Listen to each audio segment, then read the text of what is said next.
Assalamualaikum warahmatullahi wabarakatuh. Pertama-tama mari kita panjatkan puji syukur kehadirat Allah Subhanahu wa Ta'ala yang telah melimpahkan rahmat serta karunia-Nya kepada kita semua, sehingga kita dapat hadir di acara hari ini. Sholawat serta salam tetap tercurahkan kepada baginda Nabi Muhammad SAW yang telah membawakan jalan terang benderang, yaitu agama Islam.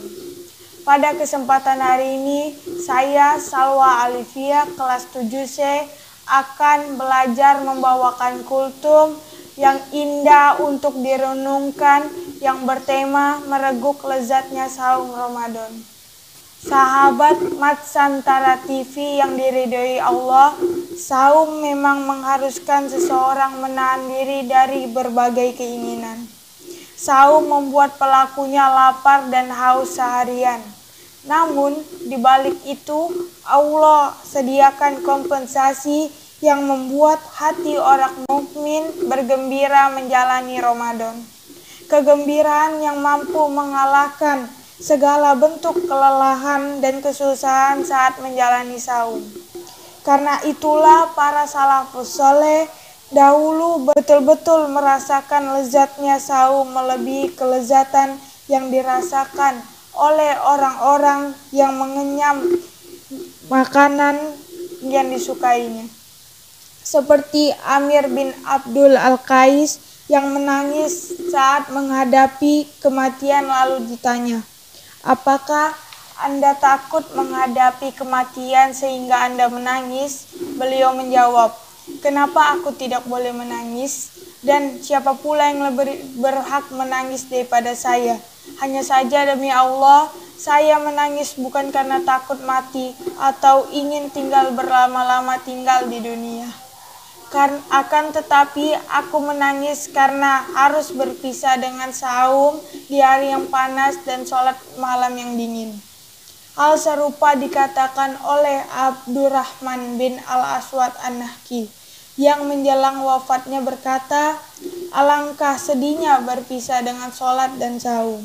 Sahabat Mat Santara TV yang dirahmati Allah, beginilah jiwa yang mengetahui dan meyakini istimewanya ibadah saum. Bagaimana tidak, Allah memuji orang yang saum dan akan membalas sendiri atas jerih payah orang yang meninggalkan keinginan nafsunya demi mengutamakan pengabdiannya kepada Allah. Rasulullah SAW bersabda yang artinya, setiap amal anak Adam dilipat gandakan pahalanya. Satu kebaikan dilipatkan 10 kali lipat hingga 700 kali lipat. Allah berfirman, "Kecuali saum, karena saum itu untukku, dan aku yang akan membalasnya. Ia telah meninggalkan syahwatnya, makanannya, dan minumannya untukku." Hadis riwayat Bukhari dan Muslim. Bagaimana seseorang tidak tersanjung oleh pujian Allah ini? Di balik bau mulut yang tidak enak sebagai efek saum Ramadan, ternyata di sisi Allah lebih wangi hanya daripada minyak mis. Rasulullah bersabda, "Bau mulut orang yang saum lebih harum di sisi Allah daripada minyak mis. Malaikat memintakan ampun bagi mereka hingga berbuka. Allah menghiasi jannahnya setiap hari kemudian berfirman, 'Sebentar lagi hamba-hambaku yang soleh dan akan lepas dari beban dan gangguan dan akan mendatangimu.'" Hadis riwayat Ahmad. Yakni bau mulut orang saum lebih harum di sisi Allah daripada bau mis. Karena sesuatu yang muncul sebagai efek dari ibadah kepada Allah dan ketaatan kepadanya itu dicintai di sisi Allah.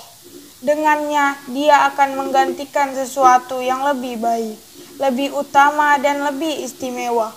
Seperti juga orang yang syahid terbunuh di jalan Allah karena ingin menjadikan kalimat Allah menjadi tinggi, Dia akan dibangkitkan pada hari kiamat, sedangkan darahnya masih mengalir, warnanya merah darah, namun baunya adalah mis. Allah juga membanggakan orang-orang yang berhaji ketika wukuf. Dengan firman-Nya, lihatlah hamba-hambaku, mereka mendatangiku meski harus kusut dan berdebu.